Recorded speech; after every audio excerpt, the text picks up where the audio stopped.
Hello, I'm Camelia and this is KiniNews. Dr Mahathir Mohamad has sent a letter of demand to Prime Minister Anwar Ibrahim. This was over Anwar's claims that Mahathir had amassed wealth for personal riches while in power. Former Prime Minister Dr Mahathir Mohamad has demanded that Prime Minister Anwar Ibrahim retract claims that he had, while in power, amassed wealth for personal riches or show proof to back his claims. In a press conference today, Mahathir said he had sent a letter of demand to Anwar over the matter and would take legal action if there is no reply within 7 days. Fitnah ini amat teruk. Memberi gambaran seolah-olah saya curi duit, saya hilangkan duit, tak bayar cukai, saya seorang scoundrel, macam-macam lagi. He added that although Anwar did not mention him by name, clearly the speech was referring to him and not anyone else, because he was in power for 22 years and 22 months. He said Anwar was now the Prime Minister and cannot simply make such accusations without clear evidence. But in the case of Anwar, he is the Prime Minister, so he is more credible. Other people may say a lot of things, but they are not taken seriously. But Anwar has said this in a meeting to his members, accusing me of running away with money, of not paying my income tax and all that. That is very serious coming from the Prime Minister. That is why we are taking action. Mahathir was referring to Anwar's speech at a recent PKR Special Congress. In his speech during the Congress, Anwar had referred to someone who, after 22 years and 22 months of being in power, is lamenting about Malays losing everything, losing assets, shares. Anwar had also claimed that the person amassed wealth for himself and his family. Anwar's visit to Saudi Arabia was back in the news today, with Khairi Jamaluddin sharing his opinion over the trip. Prime Minister Anwar Ibrahim should not have gone to Saudi Arabia if he did not have a confirmed fixed appointment for an audience with King Salman Abdul Aziz Al Saud or Crown Prince Mohammed Salman Al Saud. This is according to former Health Minister Khairi Jamaluddin. Speaking at his Keluar Sekejap podcast with former UMNO Information Chief Shahril Hamdan yesterday, Khairi described the incident as a big diplomatic blunder. Syarif, saya dah lama terlibat dalam penyusunan program-program keluar negara, termasuklah penyusunan program Perdana Menteri. Dan saya tahu bahawa kita tidak akan pergi sekiranya program itu tak lock. Ya. Lebih-lebih lagi, kalau orang tahu berkenaan dengan budaya di Arab Saudi, dia tak akan pergi minggu pertama Ramadan. Sebab minggu pertama Ramadan ni memang jadual-jadual hewaya. He added that matters should not be trivialized given Saudi Arabia's geopolitical importance as well as business opportunities stemming from mega projects in the country. Anwar visited Saudi Arabia from March 22nd to March 24th. According to Wisma Putra, the visit was at the invitation of the Saudi Crown Prince, and Anwar was supposed to have an audience with King Salman and the Crown Prince. However, the audience did not materialize, leading to criticism from opposition MPs. Anwar had claimed that the Saudi government had requested he extend his trip to facilitate meetings with Saudi leaders, but the Malaysian delegation had to decline due to obligations at home. Community Communications Department Director General Muhammad Agus Yusof had said that Anwar's visit should not be judged solely on the fact there was no meeting with the Saudi King and Crown Prince. A prominent economist met up with Dr Mahathir 8 months ago to advise him to step away from politics. However, the advice was rejected by Mahathir. Prominent economist Jomo Kwame Sundaram has shared that he had advised former Prime Minister Dr Mahathir Mohamad to take on the role of the elder statesperson for the developing world instead of being involved in politics.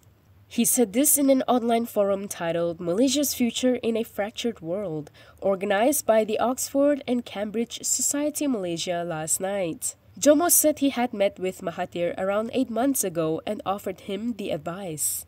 However, he said as usual Mahathir had rejected his advice and we know the consequences thereof. In the 15th general election, Mahathir suffered a crushing defeat in the Langkawi parliamentary seat, where he finished 4th in a 5-cornered fight. Mahathir later resigned as chairperson of Pejuang, which he founded but did not give any reasons for the decision. On February 10th, Mahathir announced that he and 12 others would be quitting Pejuang. This was after the party, which is now led by his son Mukris, severed ties with Gerakan Tanah Air. Mahathir then joined Putra as his new platform to champion Malay rights, saying that he was concerned about the Malays. He claimed that the Malays had lost political and economic control and wanted to address the alleged imbalance and rescue the race. Mahathir also addressed the advice from Jomo during his press conference today. He said he would continue to be involved in politics for the sake of the country. Former Prime Minister Dr Mahathir Mohamad has confirmed that he rejected advice from prominent economist Jomo Kwame Sundaram to take a step back from politics to become an elder statesperson. At a press conference in Putrajaya today, he said it was only Jomo's opinion and he didn't have to follow it. Itu Jomo punya pendapat. Tak semestinya saya mesti ikut kehendak dia. Mahathir added that he would continue to be involved in politics for the sake of the country. Demi negara, orang datang minta tolong. Takkan saya nak kata, sorry, tak boleh tolong. Pasal saya nak rehat.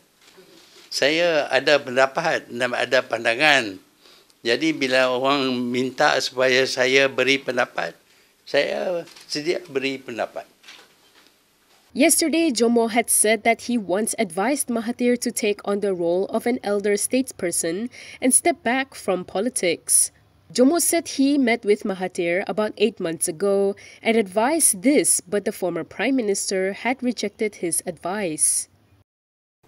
Anwar has revealed that there are probes against lawmakers from both sides of the political divide on allegations of corruption. He said this in response to a question about graft probes into lawmakers from the government bloc.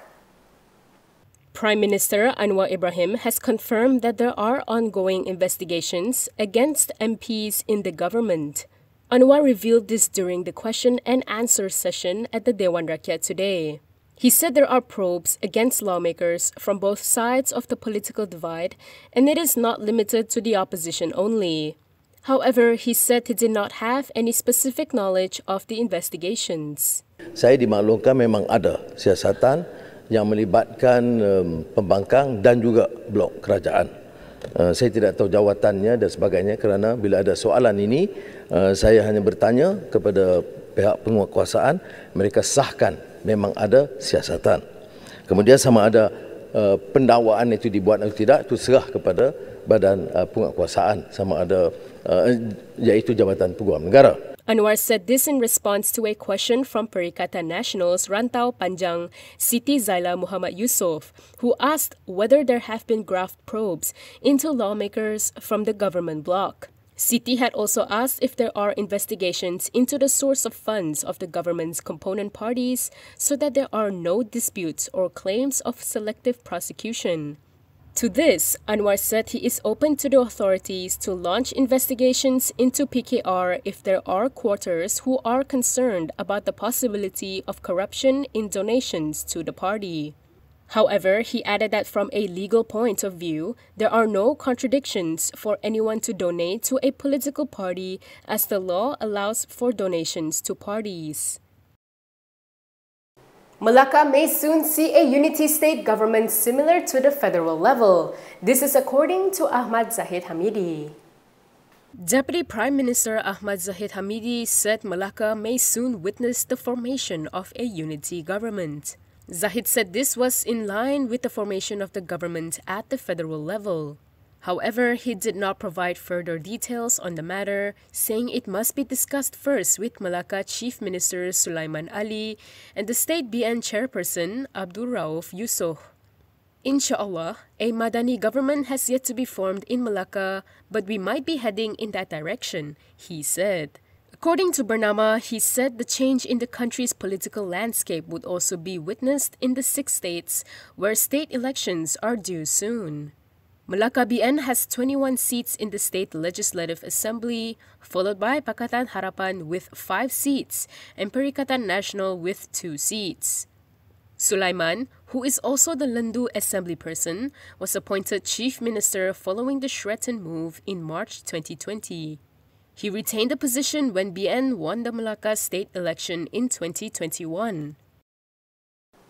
PAS is counting on Kedah Menteri Besar Muhammad Sanusi Muhammad Noor's popularity to win votes in the upcoming state elections.